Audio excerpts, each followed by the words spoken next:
Donc bonjour, aujourd'hui on va parler de la telenovelas La Patrona qui a été diffusée en 2013 par Telemundo et écrite par Valentina Paraga. Donc La Patrona est l'histoire d'amour entre Alejandro Beltrán, fils héritier de la patronne de San Pedro del Oro, Antonia Guerra et Gabriela Suarez, femme de classe sociale moyenne plus ou moins basse. Donc la belle-mère de Gabriela Suarez va faire en sorte de s'opposer à cette union.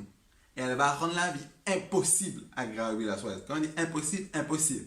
Elle va l'accuser de crimes qu'elle n'a pas commis. Elle va la faire interner dans un hôpital psychiatrique. Mais dans cet hôpital psychiatrique, après avoir souffert un bon moment, elle va trouver le moyen de s'évader, ou elle va s'évader à cause d'un événement. Elle va aller à la capitale.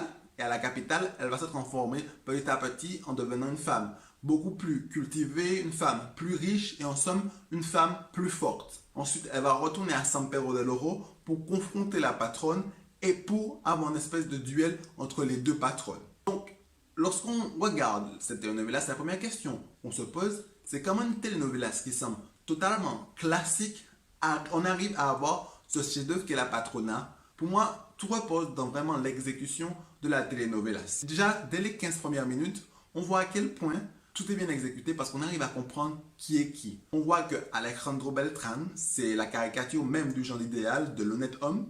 Et on voit aussi que Gabriela Suarez est vraiment la protagoniste typique d'une telenovelas. C'est la dame qui sera naïve au début, mais qui, à force des circonstances, des épreuves, va se transformer en une femme beaucoup plus forte, même si elle aura toujours quelques petits doutes. Donc là, vraiment, c'est le schéma classique. Puis ensuite, on a Antonia Guerra. Dans les 2 premières minutes, on voit à quel point sa méchanceté sera intense. Dans les 2 premières minutes, on a déjà un avant-goût de ce qui sera, ce qu'elle fera tout au long de la série. Si bien qu'on est déjà happé, on est déjà sous tension, et cette tension, on a envie de regarder la suite. Mais cette méchante aussi, mis à part l'intensité de cette méchanceté, elle a aussi une personnalité qui est totalement attachante, puisqu'on peut la voir pleurer à un moment, on peut la voir aussi être triste à des moments, mais aussi, on peut aussi la voir avec certaines pointes d'humour et en train de rigoler. Puis à la fin, on comprend pourquoi elle est aussi méchante. Donc le développement de son personnage fait qu'on arrive à compatir avec elle. On se dit, merde, oh, pauvre petit chou, c'est ce qu'on se dit. Donc du coup, ça fait que le développement de sa personnalité est extraordinaire. Puis, il n'y a pas que ce qui est beau, il y a aussi l'écriture du scénario. On peut voir que dans chaque épisode, il y a toujours une tension. Chaque épisode fait avancer l'histoire, même s'il y a des épisodes qui ont des climax plus importants. Et on voit que le scénario est vraiment bien écrit. Lorsque dans le 19e épisode, il y a une espèce de prophétie à la Macbeth, où le père, sur le point de mourir, est en train de dire à sa fille, seulement 3, tu seras la véritable patronne.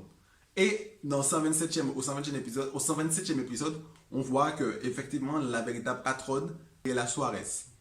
En gros, pour moi, comme je vous l'ai dit, La Patrona est pour moi l'une des meilleures telenovelas, notamment grâce à son exécution, grâce au développement des personnages et surtout la méchante qui est quand même extrêmement méchante, mais qui n'est pas que méchante, elle est méchante très humaine. Donc je pense que ça crée un attachement.